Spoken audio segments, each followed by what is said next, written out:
Hi everyone, welcome back. We continue on this and lastly we learned about the boost ML class. Today we are gonna start to a new one which is RTrees, and we are calling this as also random forest predictor, and this is very similar to the boost and the DTrees, but the difference is we can also, since we are starting to a new ML class, we can compare with other types. So I already added a new column here for RTrees.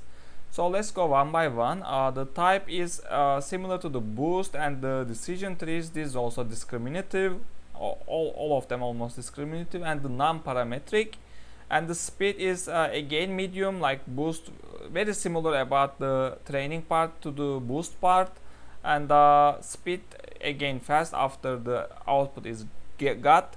But here we are saying average of the three outputs. So not only average, also the repetition count is important. What I mean is, let me try to explain maybe here.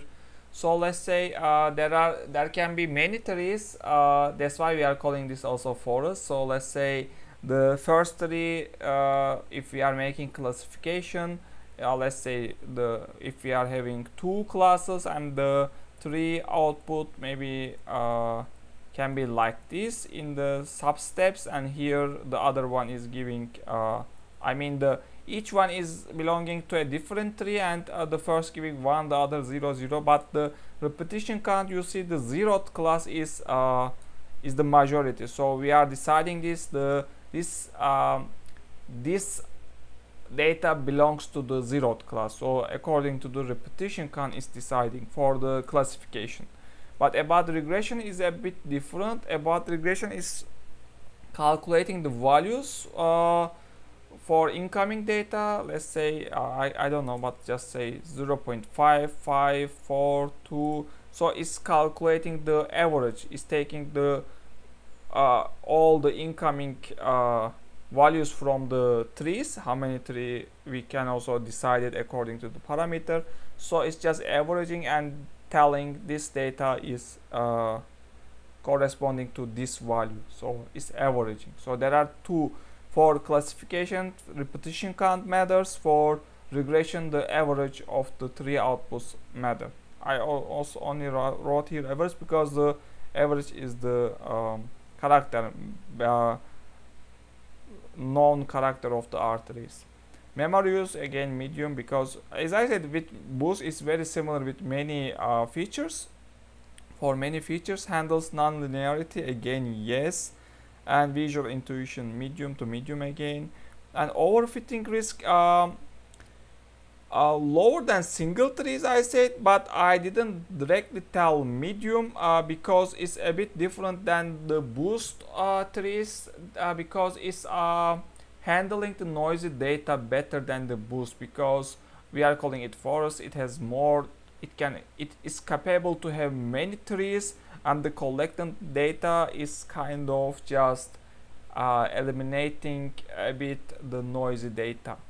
And again, it's robust classification for both classification and the regression, and it also handles noisy data as we discussed, as we said here. Yeah, you can switch to the code part, and this is the code from the previous video for the boost.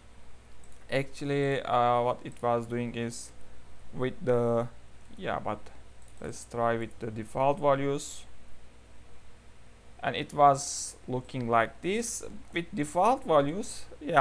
It cannot distinguish this 1 point, but it was looking like this. So now we can change it into the random trees, which is in here.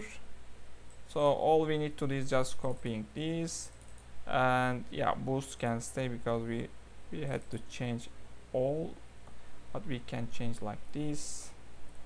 RTrees, okay, maybe like this. Okay, then see how it looks like.